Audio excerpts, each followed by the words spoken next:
Hey guys, আমি কুমকুম আর কুমকুম lifestyle চ্যানেলে তোমাদের সবাইকে ওয়েলকাম। আজ আমি অনেকটাই হ্যাপি আর আজ আমি যাচ্ছি আমার মামার বাড়ি।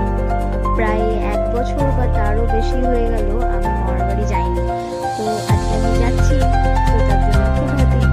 আর আমার মামার বাড়ি অনেকটাই দূর, বীরভূম কালিকাপুর। তো দেখো আমি এখন যাচ্ছি উবরা স্টেশন। উবরা স্টেশন থেকে ট্রেন ধরে যাবো সাইথিয়া, সাইথিয়া থেকে আবার ট্রেন ধরে মল্লারপুর, তারপর মল্লারপুর থেকে টোটো ধরে কলকাতা পাবো। তো চলো যাওয়া যাক। তো গাইজ আমি এখন উবরা জংশনে পৌঁছে গেছি। তো এখন দেখো ট্রেনের জন্য কিছুক্ষণ ওয়েট করতে হবে, তো চলো ওয়েট করা যাক। ট্রেনটা আছে 2টোর সময়, 2:20 আছে। অন্ডাল গেলে 2টোর সময় পেয়ে যেতাম, কিন্তু এখন 2:20 আছে। তো চলো ট্রেনে উঠে তোমাদের সাথে আবার দেখা। আর এখানে দেখো প্রথম দিকে অনেকটাই ভিড় ছিল, কিন্তু আস্তে আস্তে সবটা ফাঁকা হয়ে গেল। আর এখানে দেখো আমি একটা নদী দেখতে পেয়েছিলাম, কিন্তু নদীটার নামটা আমি ঠিক জানি না। তোমরা যদি কেউ জানো অবশ্যই জানিও আমাকে, যারা যারা জানো। আর এখানে নদীটার ভিউটা জাস্ট ওয়াও লাগছিল, সেই জন্য আমি নিয়ে নিলাম। কিন্তু নদীটার নামটা আমি ঠিক জানি না। দেখো গাইস নদীটা কতটা হেভি লাগছে।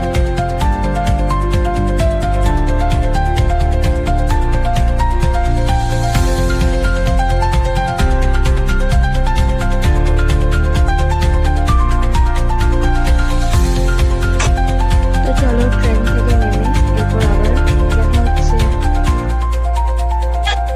ট্রেন থেকে নেমে পড়েছি, এরপর আবার একটা নেক্সট ট্রেনের জন্য যাব।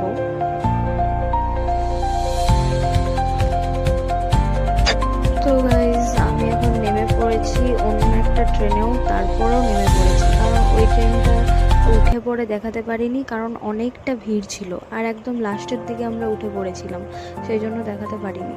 তো এরপর স্টেশন থেকে বেরিয়ে টোটোতে করে যাচ্ছি। আর এখানে দেখো গাইজ এই ভিউটা জাস্ট ওয়াও লাগে। এগুলো বেশিরভাগ গ্রামেই দেখতে পাওয়া যায়, সেই জন্য আমার খুবই ভালো লাগে। তো চলো আজকের ভিডিওটা এই পর্যন্তই। তোমাদের সবার কেমন লাগলো অবশ্যই কমেন্টে জানিও, আর ভিডিওটা ভালো লাগলে অবশ্যই লাইক কমেন্ট শেয়ার করে দিও। তো চলো আজকে টাটা।